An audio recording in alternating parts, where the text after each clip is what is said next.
हाणे आउं गुज़ारिश कंदुसि रामदलाल आशारी के तो अचनि ऐं साईं इंतज़ार खे पंहिंजे हिकिड़े अंदाज़ में सॾु कंदा आहिनि, उहे अची खेसि स्टेज ते सॾु कंदा। पर उन खां अॻु में आउं साईं इंतज़ार चलगिरी खे पंहिंजे तरफ़ खां हार पाराईंदुसि।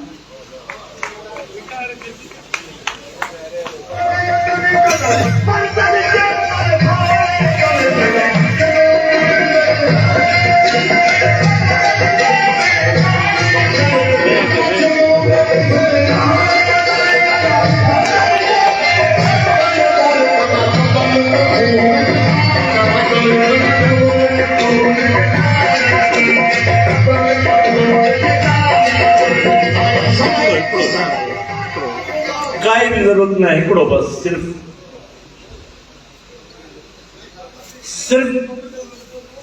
बस जूं वक्त तमाम घणो थी चुको आहे। पहिरियों साईं मोहतरम साईं मोहम्मद असलम अबड़े के हिकिड़ी गुज़ारिश है, साईं इंतज़ार जो कॉल आहे त बीमारी जे बिस्तरे खां बहितर आहे माण्हू जिदोजहद जे मैदान में मारियो वञे।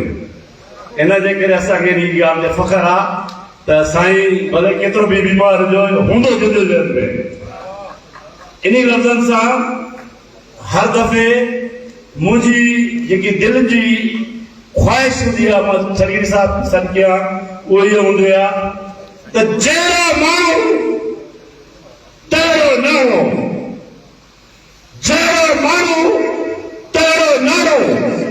हर को माण्हू पंहिंजे अॻु ॻाणो, जेको माण्हू कीननि ॻाणो, सोई माण्हू मोटी अॾाणो। हाणे आउं गुज़ारिश कंदुसि तव्हांजे तारुनि जे ऐं उठी बि इस्तक़बाल करण जे लाइ मोहतरम साईं इंतज़ार हुसैन चलगिरी खे उहो अची असां मुखातिब थिए। उन खां पोइ लंगर जा ॿ टे गिरड़ा आहिनि जेको हाल बीबो आहे तंहिंखो पेश करे साईं माफ़ करे साईं गुलाम रसूल रहे।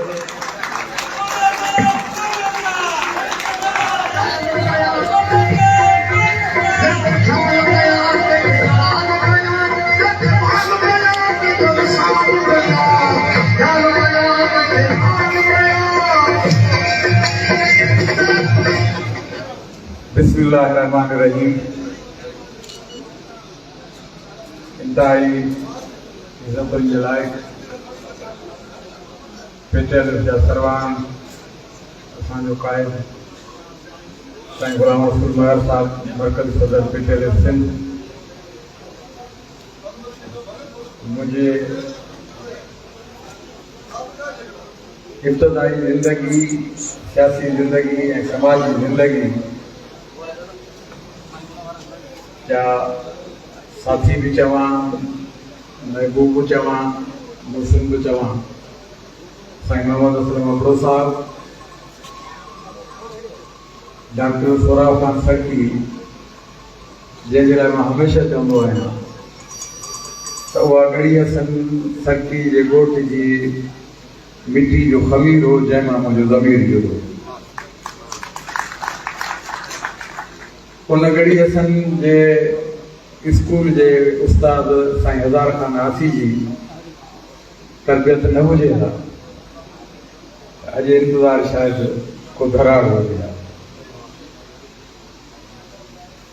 डॉक्टर साहब वारनि जी, साईं असलम साहब जी, साईं लियाकत साहब जी, जेके भी दोस्त आया उन्हनि जी इहा महिरबानी आहे त बावजूद उन्हनि जी पंहिंजी सियासी मसरूफ़ियत हुई, पर मुंहिंजी मोहबत ऐं अंगल उन्हनि खे हिते वठी आई। जो त मूंखे ख़बर आहे त डॉक्टर साहब कल्ह राति सऊदी खां फ्लाइट ते पहुतो आहे ऐं असलम साहब जी कोर्ट में अॼु हाज़िरी हुई। इन्हनि सभिनी शयुनि खे छॾे करे उहे हिते पहुता आहिनि त मां उन्हनि जो इंतिहाई मशहूरु आहियां। असांजो इंतिहाई प्यारो दोस्त, असां जंहिंसां हिक ॿिए सां इंतिहाई खुलियल दिलि ऐं दिमाग़ सां ॻाल्हाइण वारा हुजतुनि में अंगल में साईं अकरम साहब, जंहिंसां असां शहरी ताब हुजे ॿिया बि हुजनि, पर इहा ॻाल्हि उनखे हिकिड़ी यादि हूंदी त जेका बि वाद हुजे शहरी इताद जी पहिरीं गिरफ़्तारी में जेकॾहिं हुयुसि त आउं बि हुयुसि। इन करे जेका 1984 में डॉक्टर अब्बास जी अगवा जी ॻाल्हि थी हुई ऐं इन ई जीअं सम्झौता जॾहिं असांखे पुलिस रात जो खणी वई हुई त उन में सरदार खान हुयो, बुशर खान हुयो, डॉक्टर गुलाम चनो हुयो, काफ़ी दोस्त हुआ, नाल सां यूनिस महर बि हुयो ऐं उतां ई उहो हिकिड़ो जवाब हो जंहिं जेकाबाद में शहरी इताद खे हिकिड़ी तनज़ीम ॾिनी उन मौक़े उन वाक़े। असांजे सुख जो साथी आहे, सियासी तौर ते किथे बि हुजे असां सां हुननि जी मोहबत हमेशह ग़ैर मशरूफ़ रहंदी आहे। हाजी अलीउल्लाह वॾो साहिबु आहे त जेकाबाद सां असांजे वजूद जो हिसो रहियो आहे, पर हैदराबाद में हाणे कराची में वञी हुन पंहिंजा पेर पसारिया ऐं हू बि महिमाननि जी जेकाबाद अचे थो। ऐं मूंखे इहा उहो ख़बर हुई त सेक्रेटरी तालीम जी हैदराबाद में संदसि ऑफिस में मीटिंग हूंदी आहे हर छंछर ते, पर इहे सभु शयूं हुन छॾे करे ऐं पहुतो आहे ऐं सॼी सिंध मां जेके दोस्त आया आहिनि, मीरपुर खास मां, ठटे मां, उहो घोड़ाबारी मां, समुंड जे किनारे मां, माना हू चवंदा आहिनि त जीअं कश्मीर खां कारूंजर ताईं या केटी बंदर ताईं त उतां जा दोस्त जेके बि आया आहिनि, जेके बि मुंहिंजा दिलनि जा सफ़र आहिनि, नवीलनि जा सफ़र आहिनि, कराची मां जेके दोस्त आया आहिनि मोहबतूं खणी, मां उन्हनि सभिनी जो मशहूरु आहियां। दोस्त सम्झो था तेरे वॾे प्रोग्राम में पहिरीं चवंदा आहिनि त वक़्त जे दामन में गुंजाइश घटि आहे ऐं असां घणो वक़्तु जेको आहे हमेशह उहो असां तोहफ़नि तहाफ़नि में ॾेई छॾींदा आहियूं, न त शायदि काफ़ी अहिड़ा बहितरीनु मुक़ररु दोस्त वेठा हुआ जन के ॻाल्हाइण जी ज़रूरत हुई। पर हिकिड़ी ॻाल्हि यकीन सम्झो त हीउ मुंहिंजो को शायदि आख़िरी प्रोग्राम कोन हूंदो। हिते बि दोस्तनि काफ़ी जेके हिन ते वेठे वेठे शेड्यूल ठाहिनि पिया त यकीननि जेके ॿिया प्रोग्राम हूंदा मुख़्तलिफ़ ज़िलनि में जेके दोस्त ख़्वाहिशमंद आहिनि त प्रोग्राम उते थींदा, उते दोस्तनि खे ज़रूरु ॿुधंदासीं, उन्हनि जे मोहबतनि या मक़रूज़ आहियूं जेके हेसि ताईं आया आहिनि। असांखां पंहिंजे इंतज़ामनि खां, पंहिंजी मेज़बानी में, पंहिंजी आजिया में, पंहिंजे तव्हांजी ख़िदमतुनि में का कोताही थी हुजे त उन लाइ अॻुवाट माज़रत। विटाई जे शहर जी त मोहबत पाए मन में रंडा रोया जन तन जो सराफ़न अणतोलियो यॻायो। तो असां उमेद कयूं था त तव्हां असांजे हिननि ग़लतियुनि जी तौर माप न कंदो, अणतोलियो यॻ असांखे अघाए छॾींदो। मां अॼोके ॾींहं ते तमामु अजीब क़िस्म जी कैफ़ियत आहे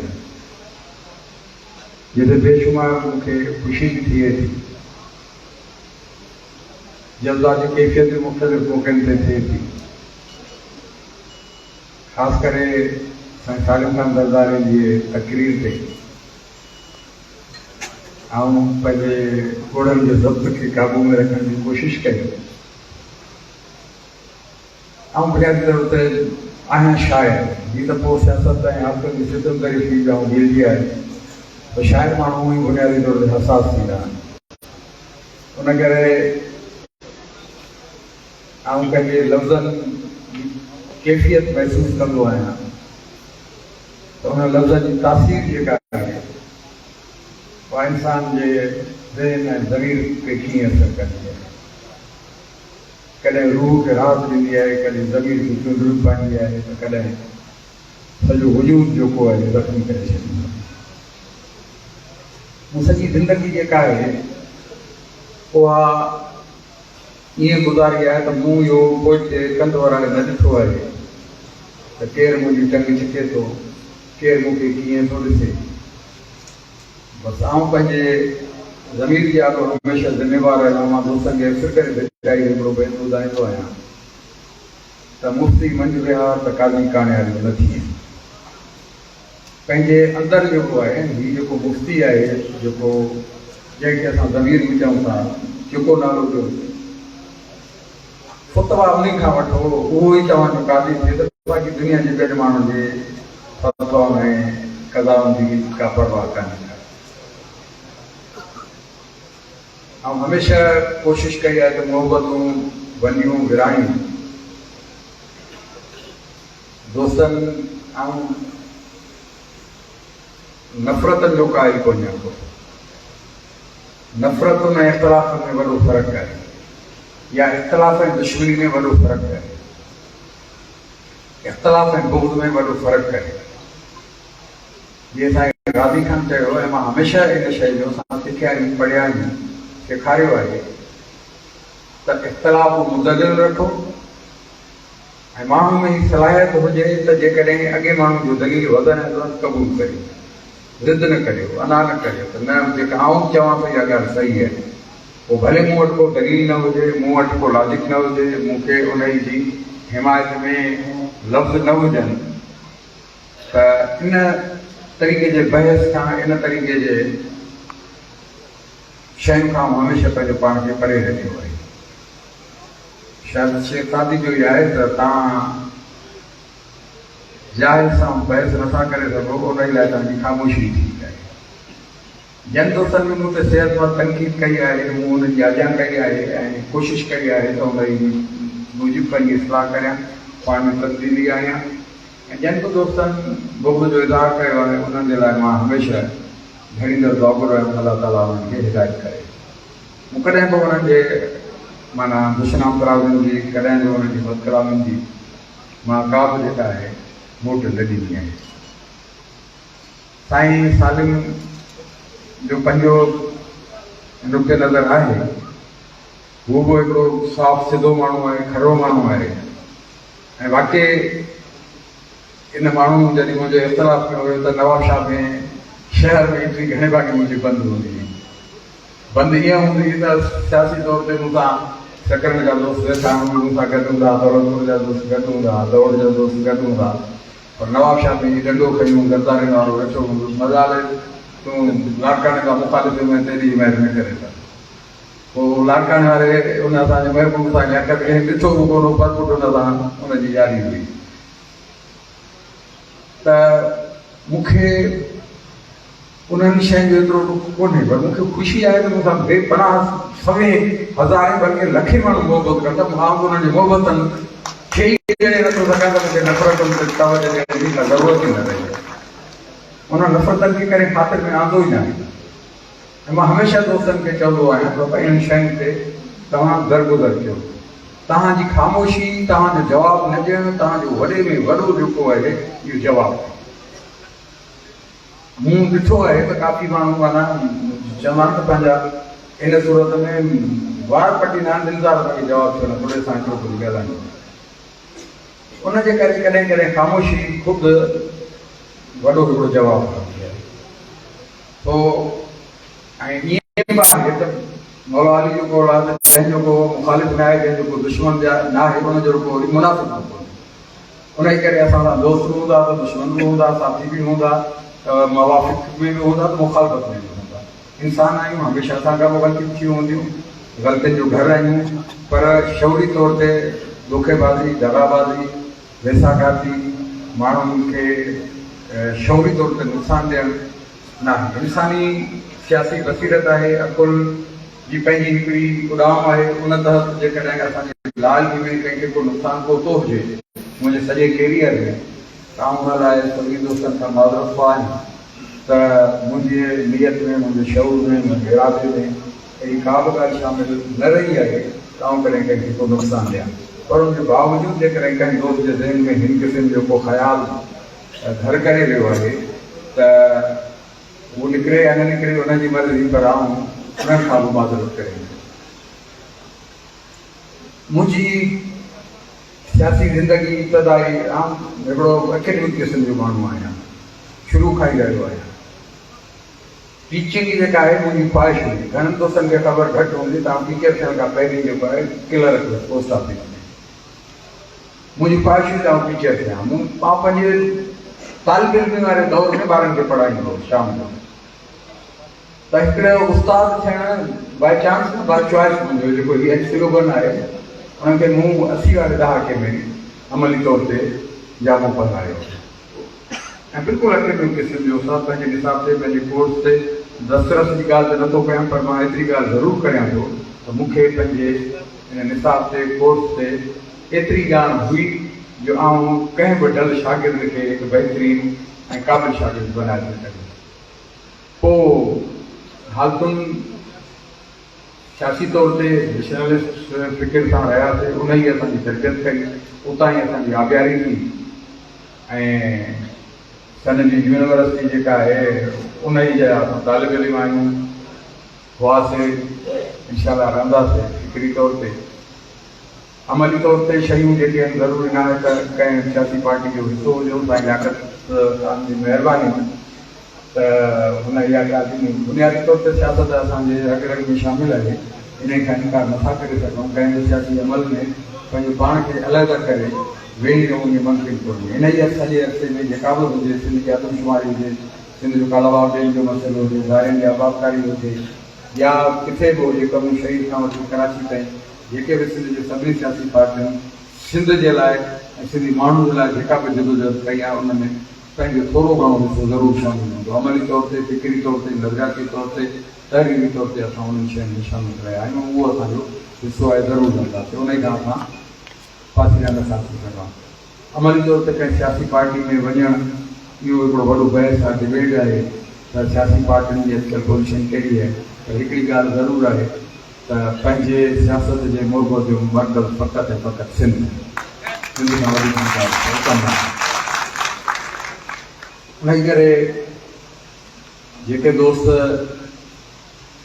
हिते आया या जेके ॻाल्हियूं थियूं,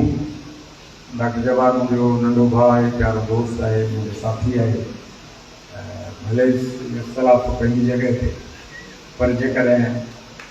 हुन इहा ॻाल्हि कई आहे त आउं रोल प्ले करे आहियां, आउं चवंदुसि इहो रोल प्ले तव्हां कयो, पेचर खे गॾु करणु जेको ज़िमो तव्हां मूं ते लॻायो था, उन करे या मोट में इहो ज़िमो तव्हां ते लॻाइण त मुंहिंजूं ख़िदमतूं कबनि तव्हां मां ॿुधायां। पर तव्हां दोस्तनि खे ख़बर आहे त इन क़िस्म जी हिकिड़ी सरगर्मी थिए पई, जंहिंजो अमीन साईं माण्हू साल ज़रदारी ॾिठो आहे, शायदि अनकरीब नवाबशाह में अहिड़ी का गॾिजाणी थियण वारी आहे। उन करे आउं फरीक़नि खे गुज़ारिश कंदुसि त पंहिंजूं सभु अनाऊं जेके आहिनि उते छॾे दफ़न करे तंज़ीम जे बहितर मुस्तक़बिल जे लाइ जेकॾहिं गॾिजी वञूं त इहा सिंध जे उस्तादनि लाइ हिन खां वॾी का बि ख़ुशख़बरी न आहे। उन ई सिलसिले में मुंहिंजी जेकॾहिं कंहिं बि मोड़ ते, कंहिं बि मरज़ ते मुंहिंजी कंहिं ख़िदमतुनि जी ज़रूरत हुजे त आउं हाज़िर आहियां। दोस्तनि काफ़ी चयो त तव्हां रिटायर थी विया आहियो, पेटीएलिफ खे न विसारियो। हिकिड़ी ॻाल्हि तव्हांखे ज़रूरु करियां त पेटीएलिफ मुंहिंजी सुञाणप हुई, सुञाणप आहे, सुञाणप रहंदी। पेटीएलिफ मुंहिंजी इज़त ऐं शोहरत जो सबबु हुई, आहे ऐं रहंदी। पेटीएलिफ मुंहिंजो रोज़गार न रहे। हिकिड़ी ॻाल्हि क्लियर आहे, ऐं वाज़े चवां, पेटीएलिफ खे असां ज़िंदगी जा ख़ूबसूरत तरीन जेके ॾींहं आहिनि जवानी जा, उहे असां पिया उन ते फ़ख़ुरु आहे। असां का बि हुन ते असांखे अड़ाई कान्हे, का मायूसी या शिकवा न आहे। इहा असांजे लाइ ख़ुशी जी ॻाल्हि आहे। इहो थोरी की असां पंहिंजे घर जो टाइम, पंहिंजे बचनि जो टाइम, पंहिंजी जवानी में पंहिंजे वॾनि जो टाइम असां हेॾे ॾिनोसीं, घरनि में सराय जे मुसाफ़िरनि जीअं ईंदा हुआसीं, पर उन ते असांखे फ़ख़ुरु आहे। इहो ई सबबु आहे जो पेटीएलिफ मुल्क में जेका इज़त ॾिनी आहे उहा असांजे इन महिनतुनि खां तमामु घणी वधीक आहे, तमामु घणी वधीक। मक़रूज़ आहियां पेटीएलिफ जो ऐं सभिनी दोस्तनि। बाक़ी दोस्तनि खे ख़बर हूंदी त मुंहिंजो हमेशह स्लोगन रहियो आहे त ख़िदमत जे लाइ उहिदनि जी न, पर जज़्बनि जी ज़रूरत हूंदी आहे। मूं जॾहिं बि इलेक्शन लड़ी आहे त मुंहिंजे पेम्फलेट ते इहो नारो हूंदो आहे त ख़िदमत जे लाइ जज़्बनि जी ज़रूरत आहे, उहिदनि जी न आहे। उन सां गॾु हमेशह इहो बि लिखियो आहे त हक़ मुड़सी सां छिनी वठंदासीं ऐं फ़र्ज़ु सूली ते बि अदा कंदासीं। उन करे हक़ ऐं फ़र्ज़नि जो तवाज़ुन जेकॾहिं असां क़ाइमु रखंदासीं, छो त असां सम्झो था त सिंध जो उस्ताद बाक़ी तकलीफ़ में जन बि दोस्तनि कई आहे, ॻाल्हि कई आहे ऐं उन सां 100% मुतफ़िक़ आहे। पर सिंध जेका आहे, सिंध जो ॿार जेको आहे, सिंध जी तालीम जेका आहे, उहा ख़ुदि वॾे चैलेंज जे अॻियां बीठी आहे। उनजो ॾाढो वॾो सवालु आहे। मां हमेशह चवंदो त उनखे सिंध सरकार करे या न करे, पर सिंध जो उस्ताद चाहे त सिंध जी तालीम जेका आहे, ही 1.25 लख पैगम्बरी पेशे जा जेके वारिस आहिनि, इहे चाहिनि त सिंध जी तालीम जेका आहे उहा सुधरी सघे ऐं क्वालिटी एजुकेशन असां ॾेई सघूं था। दुनिया टेक्नोलॉजी ते वञे थी, 2050 ताईं टोटली चेंज थी वञे थी। आर्टिफिशियल तव्हांजी इंटेलिजेंस जेका आहे उहा तव्हांखे तसवर खां माना 20 सालनि खां पोइ 30 सालनि खां पोइ मौजूदा जेके शयूं असां तव्हां ॾिसंदा इहे तव्हांजे तसवर में बि न हूंदी त अहिड़ियुनि शयुनि जो वजूद हुयो जीअं ग्रामोफोन ऐं रेडियो जेको वजूद हुयो 70 वारे ॾहाके में। हाणे कंहिंखे ख़बर ई कान्हे, नए नसल खे पुछा की रेडियो छा आहे ख़बर कोन हूंदी, एफ खे ख़बर हूंदसि कुझु हलंदा आहियूं कारोबार आहे बाक़ी आहे। त उन करे इन्हनि सभिनी चैलेंजिस खे मुंहुं ॾियण जे लाइ तव्हांखे मुंहिंजे उस्ताद खे मां हमेशह चवंदो आहियां त उस्ताद बहितरीनु पढ़ाईंदड़ तॾहिं थींदो जॾहिं ख़ुदि पढ़ंदो। पढ़ण खां सवाइ पढ़ाइण जेको आहे उनजो जेको पढ़ाइण वारो शोबो आहे उहो कमज़ोर आहे। त उन करे हीउ जेको इल्मु आहे या तालुम आहे उहा लर्निंग ऐं टीचिंग ॿिन्हिनि जो गॾियल हिकिड़ो अमल आहे, इंटरेक्शन आहे। पोइ हिकिड़ी सिंध जी तालीम आहे। बाक़ी आउं इहो तव्हांखे यकीन ॾियारियां थो, तव्हां कोशिशि कंदुसि त तनज़ीम जेका आहे आइनी तरीक़े सां जमहूरी तरीक़े सां पंहिंजे इदारनि जे अंदरि फ़ैसिला करे हले। कंहिं बि फ़र्द जी हुन में का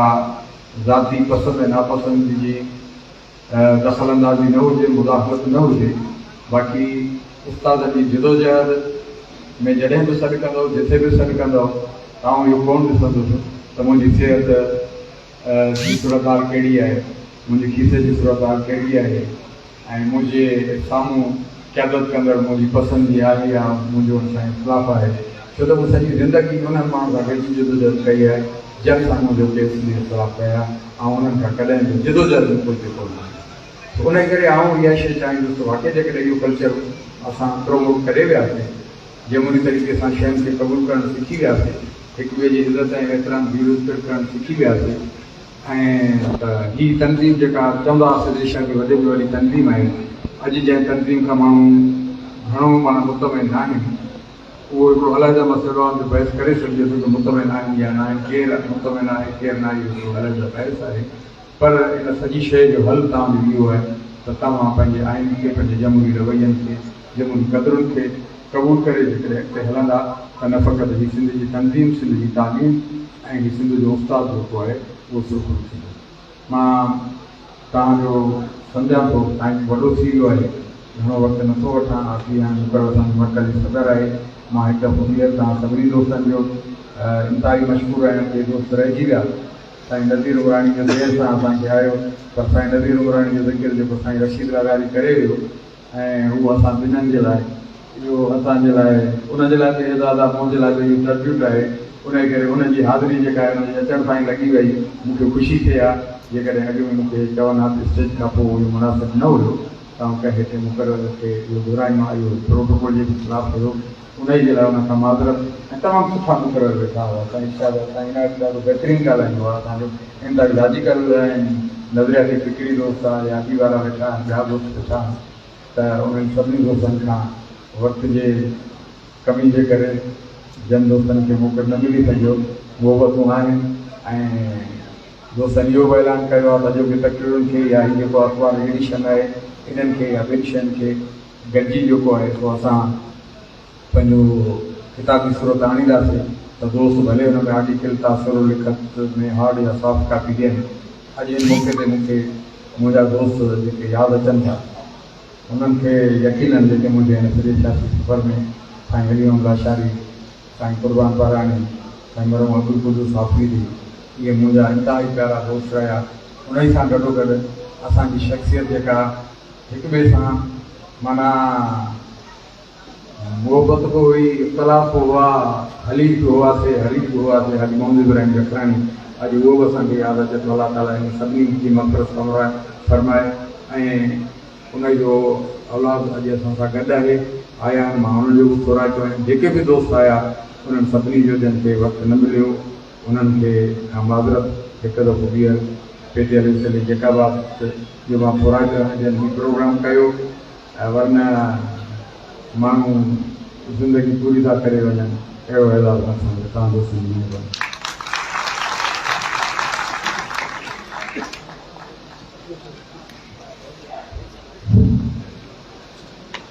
हाणे मां आख़िर में अनुग्रह तकरीब जे सदारत कंदड़ पेटल सिंध जो सरवान सही गुलाम सुभाष के सरल खां बि सुठो चवण खां बि हिकिड़ी नंढड़ी ॻाल्हि थी वेंदुसि। असां स्टेज हलायूं पिया, असांखे टाइम थोरो ॻाल्हाइणो न हो, पर असांजी सिंध के जैकबाद ज़िले मां पेटल जे अंदरि 3 कदावर नाला मिलिया। सॼी सिंध में जैकबाद खां पेटल जे अंदरि 3 कदावर नाला मिलिया।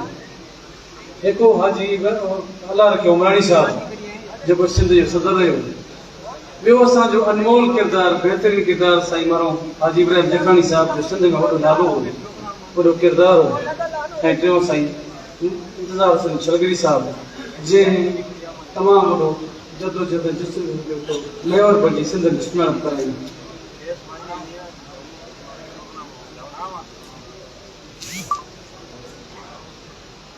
हा कोन है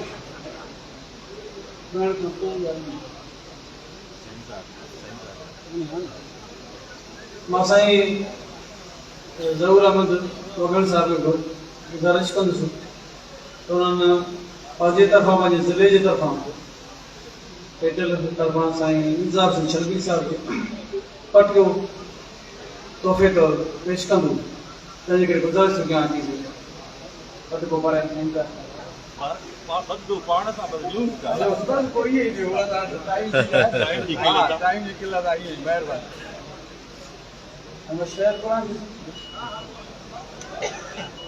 हलंदे हो त पुनूअ ॾे हिन सिटण सां मर्कज़ी सदर खे ॻाल्हि थो कयां। हलंदे हो त पुनूअ ॾे पहिरीं पंधु कंदी आयसि, जे पेरनि पंधु छॾियो त गोॾनि ते घिसंदी आयसि, जे गोॾनि घिसण छॾियो त ठूठनि ते चुरंदी आयसि, जे ठूठनि चुरण छॾियो त चेल भर चुरंदी आयसि, जे चेल चुरण छॾियो त सीने भर सुरंदी आयसि, जे सीने सुरण छॾियो त अखियुनि सां ईंदसि, मिरू थी मिलण सां जंगल ॻोल्हींदी आयसि, पखी थींदसि पखियुनि सां वञी विंदुर करंदी घोरींदी आयसि,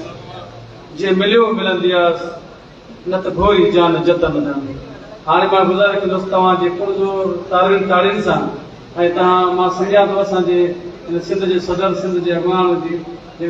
उथी बि अॻियां कंदो त असांजे जैकबाद खां हिकिड़ो सुठो पैगाम वेंदो सिंध जे अंदरि। साईं गुलाम रसूल महर साहब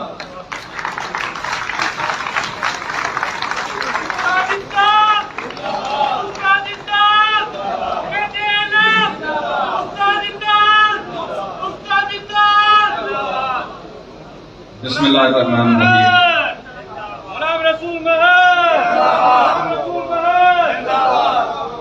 वाजिबुल एहतराम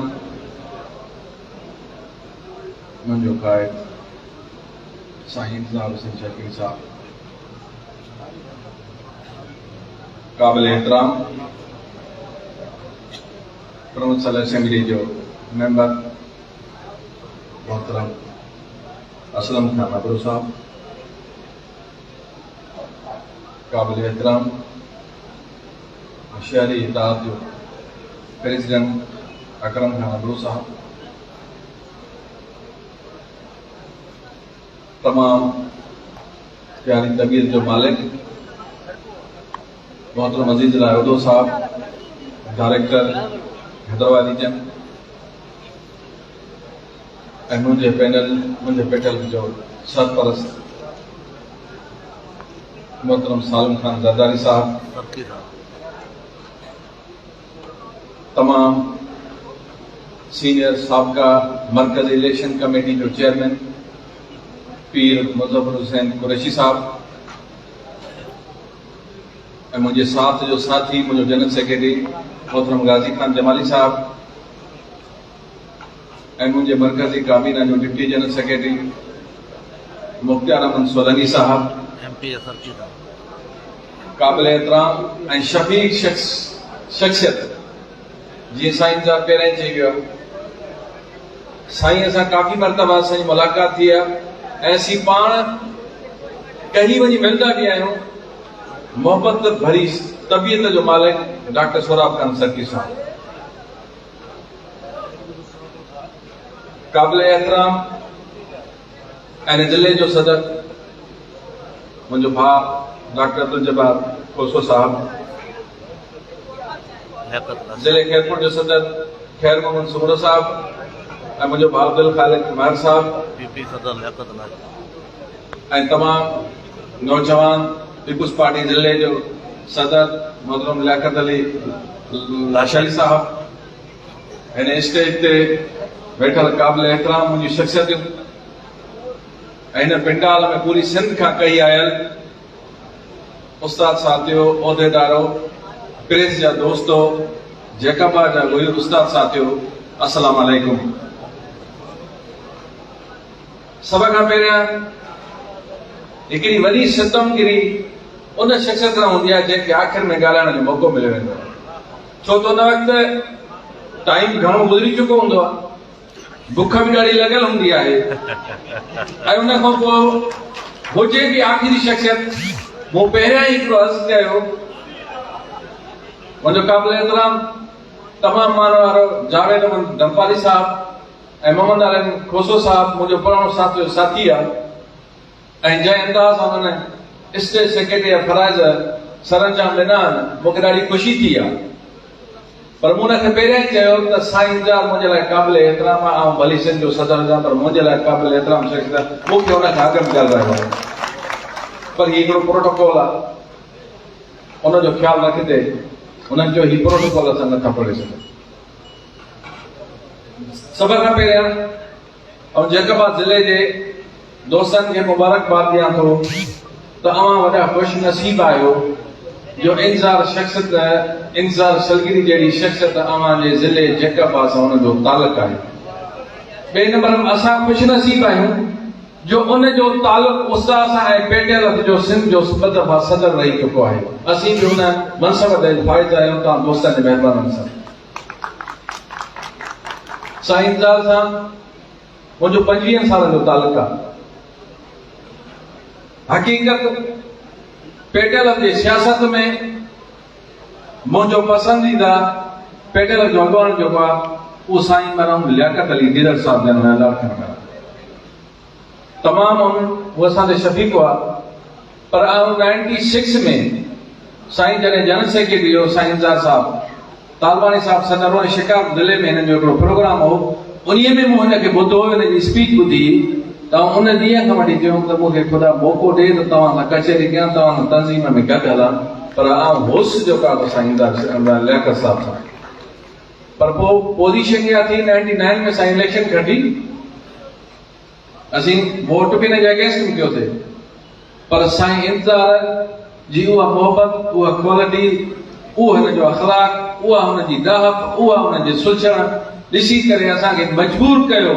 पंहिंजे ज़मीर ते असीं हिन जा आशिक़ बणिजूं। क़ाबिल एहतराम असां साईं लियाकत बि आई न आहे, पर सियासी तालुक़ साईं सां वधीक जुड़ी वियो ऐं उन टाइम खां वठी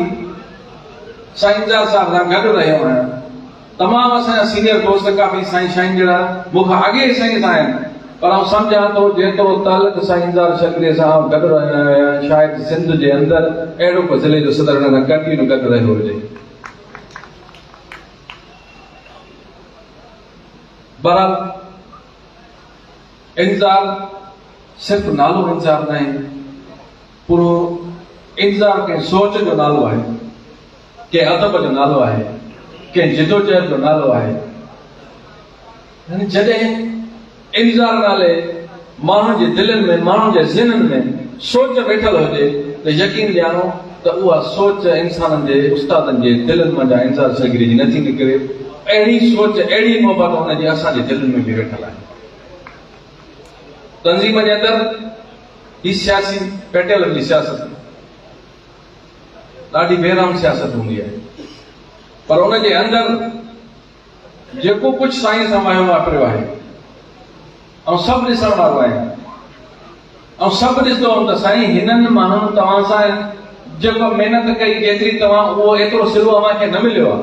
तव्हां सां जेको आहे एंड में त हिननि तव्हां सां वॾी मैसा घटि कयो मुख़्तलिफ़ क़िस्म जा सिंध जे अंदरि, पर साईं इंतज़ार साहिब जा वरी बि मुस्कुराए उहे अल्फाज़ हूंदा त मुंहिंजी ज़ाती का जंग जहिड़ो कंहिंसां न आहे, हीउ मुंहिंजो पंहिंजो किरदारु आहे। जेकॾहिं को मुंहिंजे किरदार मां, मुंहिंजे महिनत मां, मुंहिंजे फ़लसफ़े मां जेकॾहिं मुतमिन न आहे त मुंहिंजे लाइ वरी बि उहो क़ाबिल एतिराम आहे, मूंखे उनजे लाइ बि इज़त आहे। हीउ हिन माण्हुनि जो जेको आहे सो अख़लाक ऐं हीउ हिन माण्हुनि जी जेको आहे सो रिस्पॉन्स। पर सिंध जे अंदरि अञा इहा कंहिं ॻाल्हि न कई आहे त वॾे में वॾी साईं इंतज़ार जी इहा खूबी चयोसि या खामी चयोसि। हीउ पंहिंजे खां बि वधीक मुखालफ़ खे अहमियत वधीक ॾींदो आहे, इज़त वधीक ॾींदो आहे, प्यारु वधीक ॾींदो आहे, ताकी उनखे बि आउं जेको आहे सो पंहिंजो बणायां। छो इहो हिकिड़ो माण्हू बि मुंहिंजो मुखालिफ़ हुजे। ख़ैर ओवरऑल माण्हू पंहिंजी हिमायत त नथो करे सघे, पर हमेशह असांजी कोशिशि रही त आउं कंहिं बि दोस्त खे, कंहिं बि पेटियल मेंबर खे, कंहिं बि उहिदेदार खे मां हरू भरू को अहिड़ो मौक़ो न ॾियां जो हू दोस्त मुंहिंजो मुखालिफ़ बणिजी वञे। उस्तादनि जे हवाले सां हर प्लेटफॉर्म ते जिते बि उस्तादनि जी जिदोजहद हुई, हर जॻह ते मुख़्तलिफ़ क़िस्म जा प्रूफ ठहिया, टोला ठहिया, पर साईं पंहिंजे ॾाब सां, पंहिंजे इल्म सां, पंहिंजे अख़लाक सां उन सभिनी दोस्तनि खे हिकिड़े प्लेटफॉर्म ते गॾु कयो। बहरहाल साईं इंतज़ार असांजे हिन सरकारी खाते में रिटायर ज़रूरु थियो आहे, पर मूंखे यकीन आहे ऐं मूंखे इहा उमेद बि आहे ऐं असीं चाहियूं बि था त कॾहिं इंतज़ार पेटियल खां ॿाहिरि न वेंदो, पेटियल जे प्राइमरी उस्ताद खे कॾहिं अकेलो न छॾींदो, कॾहिं बि मर्कज़ जी काबीना जो साथ न छॾींदो ऐं उस्तादनि सां हर महाज़ ते कठो। हमेशह काफ़ी माण्हू मुख़्तलिफ़ जॻह ते, फेसबुक ते, सोशल मीडिया ते लिखंदा आहिनि त बाबा मर्कज़ी सदर साहब त कुझु कोन्हे को ऐं सभु कुझु जेको आहे सो इंतज़ार सलगिरी साहब। मूंखे हक़ीक़त में ख़ुशी थींदी आहे त आउं उहिदे जो मालिक आउं ज़रूरु आहियां, मां सदर आहियां, मां प्रेसिडेंट सिंध जो आहियां, जंहिंजो अदब एतिराम साईं इंतज़ार सलगिरीअ ते बि वाजिबु आहे ऐं उहो प्रोटोकॉल मूंखे ॾींदो आहे। पर इहा हक़ीक़त आहे त सालनि ज़रदारी चवानी त जेको कुझु अंगनि अखरनि जे हवाले सां साईं इंतज़ार सलगिरी सभु ॼाणे थो, शायदि मूं समेत को दोस्त एतिरो ॼाणींदो हुजे। त यकीनन इंतज़ार खां सवाइ जेकॾहिं सिंध जो आम प्राइमरी उस्ताद जेको असांजो मेंबर आहे, जेकॾहिं उन वटि बि एतिरी जेका ॼाण आहे त हीउ मर्कज़ी सदर उन वटि बि लंघे वञण लाइ तयारु आहे, त उस्तादनि खे बेनिफिट पए, तव्हां मूंखे मशवरो ॾियो, तव्हां पाण मूंखे सलाह ॾियो, ऐं वञण लाइ तयारु आहे। तंज़ीमुनि जे अंदरि खोड़ अहिड़ा इशू थींदा आहिनि। मुंहिंजो गाज़ी खान जमाली साहिबु जज़्बाती थोरो दोस्त आहे, घणो कुझु ॻाल्हाए वेंदो आहे। हक़ीक़त ॻाल्हि इहा आहे असीं अॼु बि उन सभिनि दोस्तनि खे वरी बि मां हिन प्लेटफॉर्म तां हिन तव्हांजो जैकबाद ज़िले खां सभिनि खे मां इंतज़ार कयां थो, अचो सभु दोस्त हिकिड़े प्लेटफॉर्म ते अचो। पहले पेटियल हिकु आहे, पेटियल में हिकु रहंदी ऐं पेटियल उस्तादनि जा मसइला हल कंदी। तव्हां सभिनि जी सलाहियतनि जी मूंखे ज़रूरत आहे। तव्हां अचो ऐं इकठा विहो,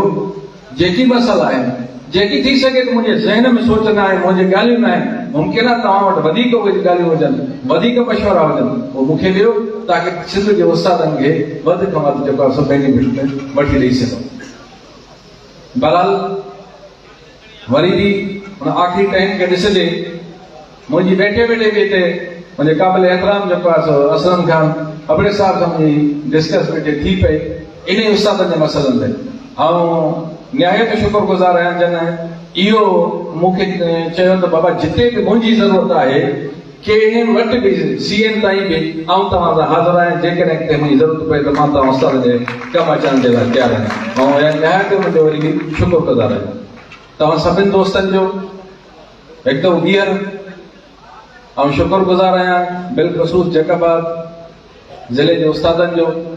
ऐं तव्हां सभिनि खे यकीन थो ॾियारायां त इंशाअल्लाह जॾहिं तव्हांजे जैकबाद ज़िले सां तालुक़ु रखंदड़ इंतज़ार सलगिरी जहिड़ा दोस्त, डॉक्टर अब्दुल जब्बार खोसे जहिड़ा दोस्त, ज़हूर वग़ैरह जहिड़ा दोस्त, रहमत अल अशरी जहिड़ा दोस्त इहे जेकॾहिं असां सां साथ में साथ ॾेई हलंदा त यकीन ॼाणो त तव्हां उस्ताद जा मसइला उहो वक़्तु परे न आहिनि जो असां उहे हल न करे सघूं मरकज़ी तक़रीब मरकज़ तरफ़ां जेका साईं जी तक़रीब ऐं जेका दोस्तनि हीअ ॻाल्हि पंहिंजो कई पिए त हर हिकु दोस्त पंहिंजो पंहिंजो प्रोग्राम वठण जी कोशिशि कई आहे पर असीं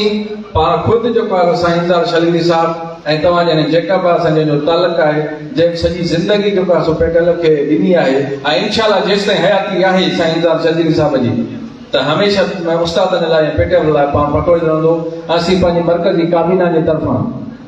रमज़ान शरीफ़ खां बाद में असीं हिकिड़ो पंहिंजो हैदराबाद में साईंदार शलगी जेको आहे सो पंहिंजी मरकज़ी काबीना जे तरफ़ां आजियां ॾींदासीं ऐं हुननि यकीनन मुंहिंजी कोशिशि हूंदी त पूरी सिंध जे दोस्तनि खे हुन में इनवाइट कयूं ऐं हुन में साईंदार जे महिनतुनि जो जेको आहे साईं भेटा ॾियूं साईं खे ऐं सभिनी दोस्तनि खे हुते घुराए करे हिकु दफ़ो वरी ॿीहर उनजे ख़ूबियुनि खे जेको आहे सो वाखाण कयूं। ऐं ॾिसी रहियो आहियां त सभु दोस्त इन इंतज़ार में आहिनि त तव्हां दोस्तनि जी दफ़ो वरी वरी महिरबानी जेके बि दोस्त आया आहिनि उहो असांजो ज़मीन खां गोॾे साहिब हिकिड़ी ॻाल्हि हेठो चई पए मां हुनजी ॻाल्हि सां मुतफ़िक़ आहियां वाक़ई जेको आहे सो इहो मूं सम्झो त जेको साईं मुखातिब थी रहियो उहे असांजे MP साहिबनि सां मुखातिब थी रहियो आहे ऐं बराबर जॾहिं स्टेज ते दोस्त ईंदा आहिनि हर हिक जी पंहिंजी पंहिंजी थिंकिंग हूंदी आहे केरु कहिड़ी पॉइंट खां सोचे थो को इनखे ऐं वरी बि दोस्तनि खे चवंदुमि न हुन ग़लति को सेंस सां चयो हुजे न साईं पंहिंजो ज़मीन खां को ग़लति सेंस सां सोचियो हुजे पर असीं सभु दोस्त तव्हां सां गॾु आहियूं पेटियल सां गॾु आहियूं। मुंहिंजी गुज़ारिश आहे सभिनी दोस्तनि खे जेकी पेटियल सां थोरा घणा नाराज़गी उन्हनि खे आहिनि उहे शख़्सियत सां मूंसां थी सघे थियूं पर उन्हनि खे हथ में माज़रत कंदुसि भई घटि में घटि तंज़ीम सां नाराज़ न थियनि तंज़ीम जे हिकिड़े प्लेटफॉर्म ते अचनि उस्ताद जी ख़िदमत कनि उस्ताद जिंदाबाद पेटियल जिंदाबाद।